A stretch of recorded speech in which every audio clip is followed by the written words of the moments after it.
memang nggak perlu banget keluar, nggak usah beli BBM berlebihan supaya stoknya atau naik terjaga. angkutan umum. Jangan lupa naik angkutan umum. Nah, itu bisa dimulai dari pemerintah sebenarnya, dari para pejabat. Misalkan saya mau ke kantor naik angkutan umum aja deh. Sudah ada. Daniel Anzar. Nah, itu dengan logo di belakangnya. Apapun itu, Daniel Anzar itu sudah memberikan contoh yang baik. Iya. Walaupun ketahuan juga gitu loh. Tapi dia udah ke contoh yang baik. Iya. Daniel Anzar dan beberapa. Makanya mau dikasih umroh dong ini. Sebenarnya masalah yang dialami Indonesia juga dialami oleh negara-negara lain juga hampir mirip-mirip lah ya. Cuman memang karena penduduk kita banyak dan kebutuhan minyak kita juga kan tinggi gitu. Betul. 1,2 juta barrel kalau nggak salah kita sehari membutuhkan. Sementara produksi kita juga cuma 600 sampai 700 doang gitu. Jadi kita masih agak kekurangan, dan yang kita impor juga impor crude maupun impor bensin gitu kan. Nah, sampai berapa lama kita akan bisa bertahan dengan kondisi seperti ini kira-kira ya? Karena kayaknya kan Trump itu kan bilang seminggu aja beres nih barang. Iya, nah di situ awalnya. Seminggu beres, pemerintahan baru si Pahlavi itu, kemudian terjadilah kestabilan menurut Trump. Ternyata Iran melawan dan banyak orang memperkirakan ini perang akan jauh lebih lama dibanding perkiraan Trump. Bahkan Trump udah beberapa pesawat yang di pangkalan di Timur Tengah tuh udah dia tarik. Sehingga Saudi, Dubai, Uni Emirat Arab bilang, lah lu gimana? Udah kita bantu sedemikian rupa, begitu begini lu kabur gitu. Ya itulah Amerika. Terutama itulah Trump ya. Jadi inilah yang membuat harga minyak, harga logistik lagi tinggi. Kenapa? Menentuan kapan ini akan selesai. Ini yang dalam perencanaan itu kan berat. Tapi selama masih bisa diperkirakan kapan berhentinya, kapan mulainya, rada gampang. Tapi sekarang ini gelap. Inilah yang membuat tadi saya bilang banyak perusahaan asuransi membatalkan asuransi mereka. Karena kalau mereka bayar, ya kalau dapat duit lagi. Karena ini kan mereka membayar. Dan bayarnya nggak nanggung-nanggung kan? Nggak nanggung-nanggung. Terus kalau nggak dapat duit, boncos perusahaan. Nah ini yang menurut saya menjadi efek domino. Sebenarnya pemilik kapal juga lagi deg-degan juga sebenarnya. Deg-degannya itu kapalnya ditembak rudal. Iya. Hancur udah habis. Dapat asuransi tapi mungkin dibayar setengahnya. Atau malah nggak bisa bayar nih. Ada klausul bahwa terjadi force majeure begini kan. Nah, dan Indonesia juga Pertamina nggak punya VLCC kan?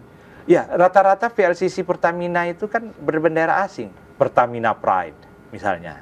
Pertamina Prime itu kan bendera. Dulu sih sempat mau bikin 2 yang dari Korea itu, cuman tiba-tiba dibatalkan. Iya, ini kan dibikin di Jepang.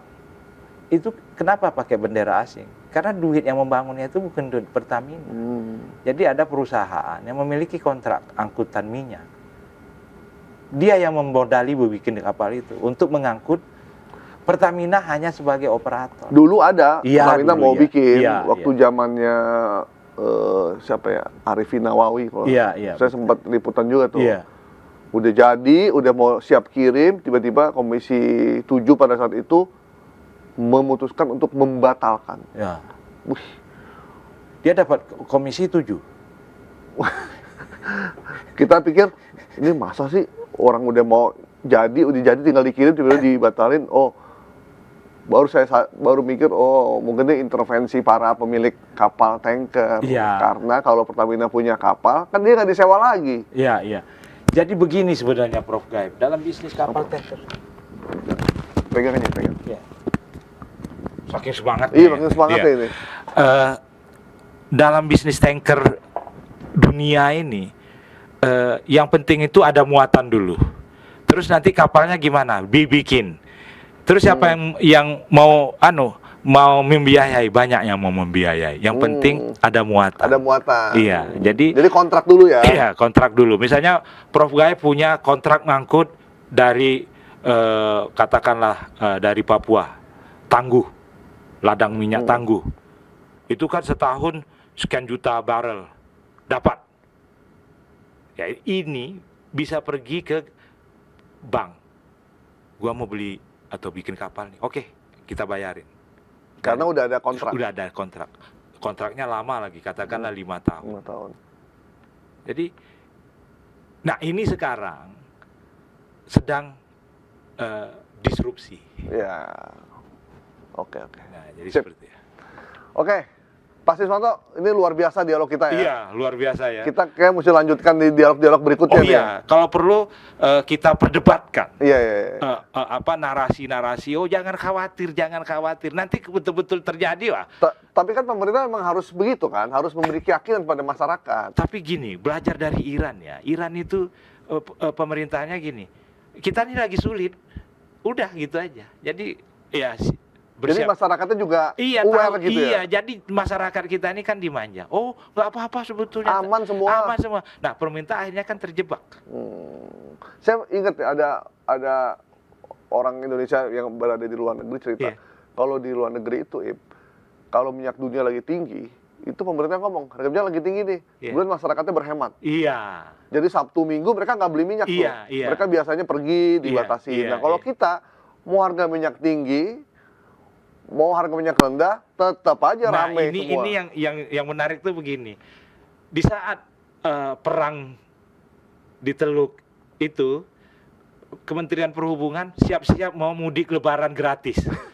Diperkirakan 5 juta orang, sekian juta orang. Emang siapa yang mau mudik gitu loh? Uang nggak ada. Kan jangan. Nah ini yang harus kita mulai kurangi gitu loh. Jangan memberikan harapan palsu gitu. Oh ini perusahaan pelayaran memperkirakan akan mengangkut sekian ratus ribu orang.